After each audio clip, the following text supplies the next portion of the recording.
Hi, this is Lara from Elliott Wave Forex and Elliott Wave Stock Market with a free US dollar index Elliott Wave analysis for you after the New York trading session dated Monday the 20th of September is finished. Starting off with a quick look at an historical chart, we'll just go back 3 years today.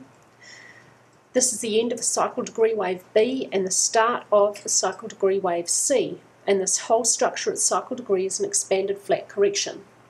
Within cycle C we've had primary 1, primary 2, and we're working now on primary wave 3 to the upside. Primary 2 here was also an expanded flat, and we've got a really nice relationship between C and A here, which is the most common type of relationship between the two for an expanded flat. Wave C here is just 1.94 short of 1.618, the length of wave A. So that's a similar expectation we have for this whole structure. We expect wave C at cycle degree, which began down here, to be 1.618, the length of wave A, which would take the dollar up. This is a long-term target to 141.08. So it's going to look like this structure, but inverse, flipped around. This cycle degree wave C, we've had 1, 2, and we're working on 3, then we'll have 4 and 5 to complete it up to that long-term target 141.08.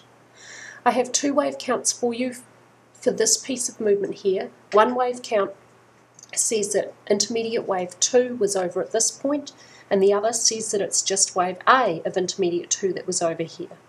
So taking you now to a daily chart for the first main wave count, where this black 1 and this maroon 2 down here is this black 1 up here and this maroon 2 down here. And for intermediate wave 1, here's our 1, 2, 3, 4, 5 waves up for this intermediate wave, with a really small throw over in the 4th wave position and quite a big throw over in the 5th wave position of this little parallel trend channel that's drawn using Elliott's technique and containing this upwards movement. Thereafter, this main wave count says we've had A, B, C with a simple zigzag correction for a second wave correction at intermediate degree, which has ended very, very close to the 4th wave of 1 lesser degree. That's where we should expect it to end. Thereafter, we're in intermediate wave 3 to the upside. Within this, we're within minor or blue wave 1, and we've had minute or pink 1, and working on a double zigzag correction to the downside to end pink minute 2. This main wave count will not allow for any price movement below 80.14, as wave 2 pink should not move beyond the start of wave 1 pink. This WXY is a double zigzag correction with an ABC for W, joined by an ABC zigzag labelled X, followed by another zigzag ABC for Y. I'm taking you now to the alternate wave count, and here's the difference between the two. It's all the same to this point, and thereafter it differs. This alternate wave count says this was a 1, 2, 3, 4, 5 waves down at minute degree to end minor or blue wave A, a zigzag up for B, and we're working on a 5 wave structure to the downside now for wave C blue.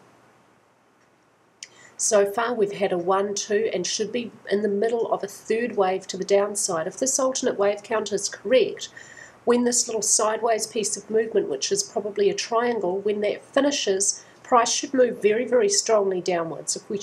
If according to this wave count we're in the middle of a 3rd wave, we should see some very strong downwards movement. This alternate wave count allows for further downwards movement. Price cannot move below 74.18, as wave 2 black can't move beyond the start of wave 1 black. A target for this downwards movement to end may lie about 78.25, where wave C blue reaches 0.618, the length of wave A blue. The ratios within this wave A blue are pretty good. Waves 1, 3 and 5 pink within wave A blue are all really close to equality, with wave 3 the longest. Wave 3 is 0.64 longer than wave 1, and wave 5 is 0.22 shorter than wave 1. So they're all fairly close to equality. Taking you now to an hourly chart where this pink 1 and 2 is this pink 2 and pink 1 just off to the left of the chart. So we've had a 1, 2. So this hourly wave count will suffice for both the main and the alternate, which are presented on daily counts. According to the main, We've had a W, X zigzag to the upside, and now we're working on an A, B, C zigzag to the downside. Within this wave C, we've had 1, and we're working on a correction for wave 2. The alternate wave count says we had 1 off to the left of the chart, 2, and we're working now on wave 3 pink to the downside. With the 1, 2, and working on a third wave in the middle of this third wave at pink degree. The alternate wave count expects some very, very strong downwards movement should occur pretty soon. Both wave counts have a short-term invalidation point for the hourly chart. We shouldn't see price move above 81.75. If my analysis of this little piece of movement is correct, and if this structure holds to be true, we may be seeing, very rare, we may be seeing a triangle unfold in the second wave position. It is possible for a triangle to be in a wave 2 position. It is very, very rare to find it as a sole structure in a second wave. It usually would be found as a second piece of a double combination. So far it looks like we've had an A, B, C, probably working on an exaggerated 3-wave structure to come down further for D, and then up for E. If price remains above this point here, 81.03, and below this point here, 81.49, and completes a satisfactory zigzag for D, and then a satisfactory zigzag up for E, then we may very well be presented with a very high probability and a very low risk trade set up to the short side on the dollar today. Stops could reasonably be set just a very, very small amount above this point, because wave E should not move beyond the end of wave C, and this high point of wave C is at 81.49.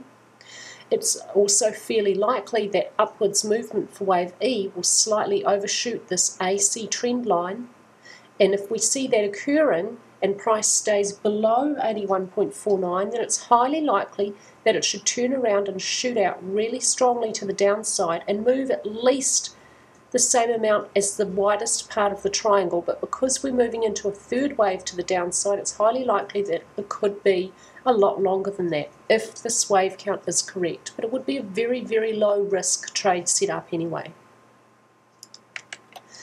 So we may be seeing a triangle unfold, although it is also possible that wave 2 was over at the point I have labelled C with a slightly truncated C. That's also another option, possibly slightly more likely because it's really rare to see a triangle as a sole structure in a second wave correction.